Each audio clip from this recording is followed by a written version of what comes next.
I think my third day there was my birthday.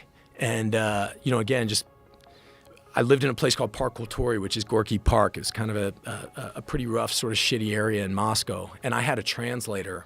I spoke no Russian at all when I first went over there. And my translator, Max, came and picked me up where I was living.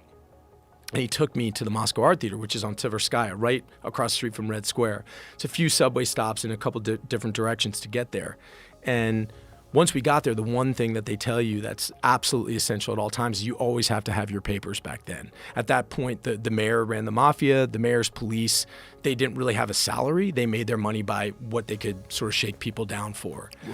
So we get to the theater, on my birthday and my first day of school, and I think like I'm actually making something of my life. I'm here in Russia, but me being the fuck up that I am, I forgot my papers because I'm just unadulterated asshole. And I said to Max, man, I'm so sorry, man, I forgot my papers. And he said, okay, well, we got to go back and get them. And I said, nah, man, let's just go into school and we'll do it the next day. He said, no, they're not going to let you into the school without your papers. Let's go back and get them. I said, look, man, I'm a grown-ass man. Let me go back and get my papers. You don't have to come with me. You just took me here.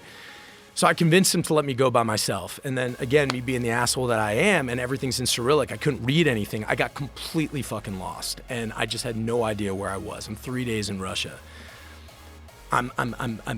It's getting dark, I'm screwing up. I finally make it back to my place. I get my papers, I make it back to the school, but now I've missed the first day. It's like completely dark and I'm on the wrong side of Tverskaya, which is like this main street, about 16 lanes.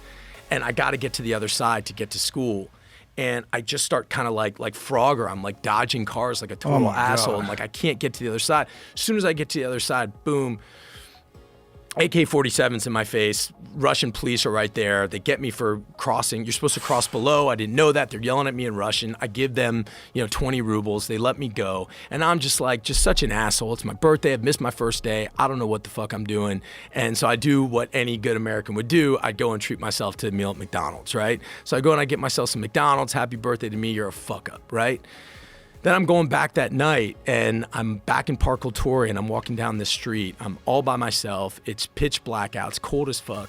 And I'm walking down the street and this Mercedes pulls up in front of me. And these two guys get out of the front seat and they reach into the back seat and they grab something out. And I see it's this woman with beautiful red hair. And she's in like a beautiful cocktail dress. And they're pulling her out of the back seat of this Mercedes. And I'm the only one on the street, and they clearly don't see me, but this woman sees me. She makes like direct eye contact with me. And they're pulling her out of the side. They're pulling her out of the back seat. She's not fighting them, but she's not helping them either. She's just like completely limp and just being dragged. And they take her over to this building and they just start like opening her head up against the side of this building. They just start smashing her head. So I like forgot where I was and like, I ran at this guy and I grabbed him and in English. I'm like, man, what the fuck are you doing? What are you doing? And he just pulled out a gun. He just put it like right to my forehead.